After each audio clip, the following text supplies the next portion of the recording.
So in addition to capturing external events, we could also compare the current value to something. The capture and compare channels are similar by a sense to general purpose timers and counter in a sense that they monitor external or internal events. But once you do achieve a specified number of events, you can then trigger an interrupt or directly modify the state of a pin.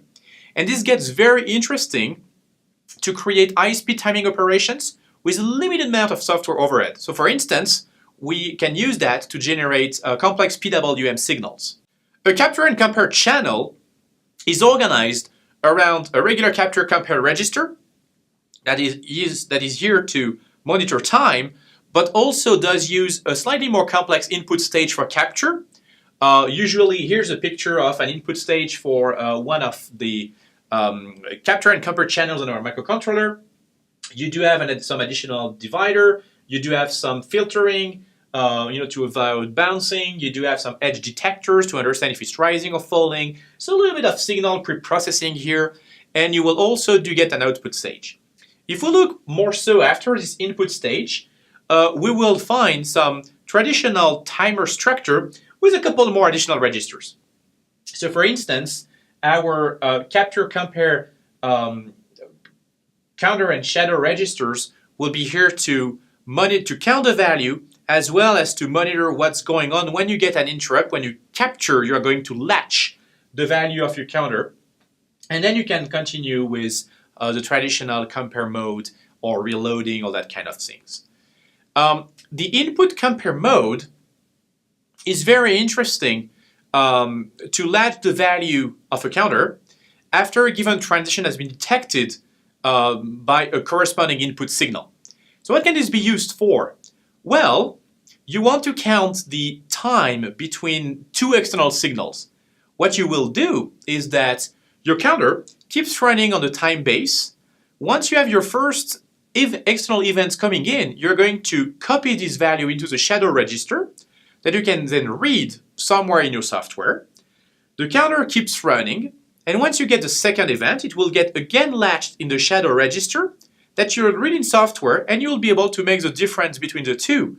And that way, you'll know exactly how many ticks happened between your two external events. In addition to this input compare mode, the output compare mode can be used to create complex waveforms.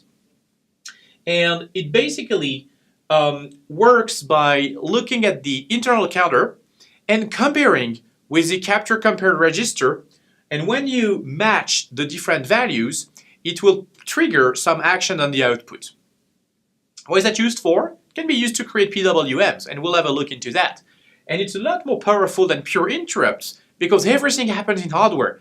As soon as you have set up your output compare mode, you can just run your processor and the peripheral just keep generating the signal for you. What is a PWM signal? The PWM signal is a very efficient way to translate any digital information into analog. You're basically modifying the period, or you keep the period constant if you prefer once you have set it up, and then you will modulate your duty cycle. So by doing so and applying just a low-pass filter, you will end up going into the median or the average value of your signal that depends on the duty cycle. So you can generate them manually by using interrupt, where you will have timers generating interrupts at every single edge and you just change the value, but a lot more elegantly by using this compare mode. PWM signal do play very important roles in modern embedded control applications, such as our DC motor control system.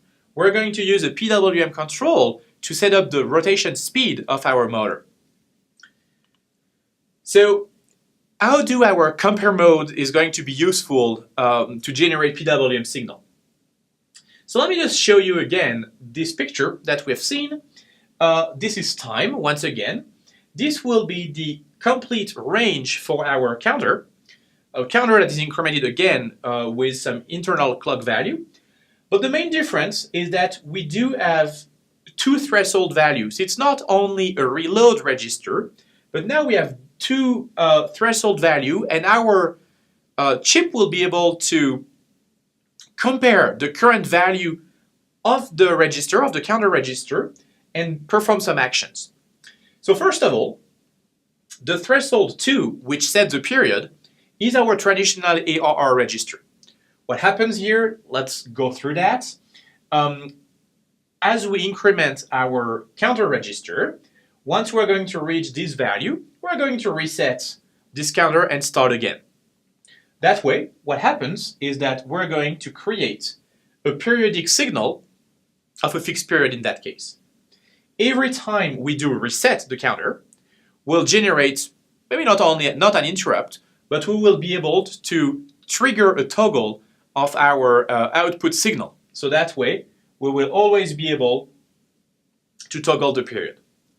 In addition to that, while we keep incrementing our value in our counter, we're able to compare ourselves with threshold 1.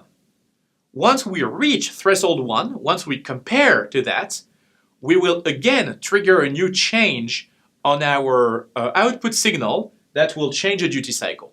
So for example, what happens here is that every time I either compare myself with threshold 1 or reload myself, I'm going to toggle my signal.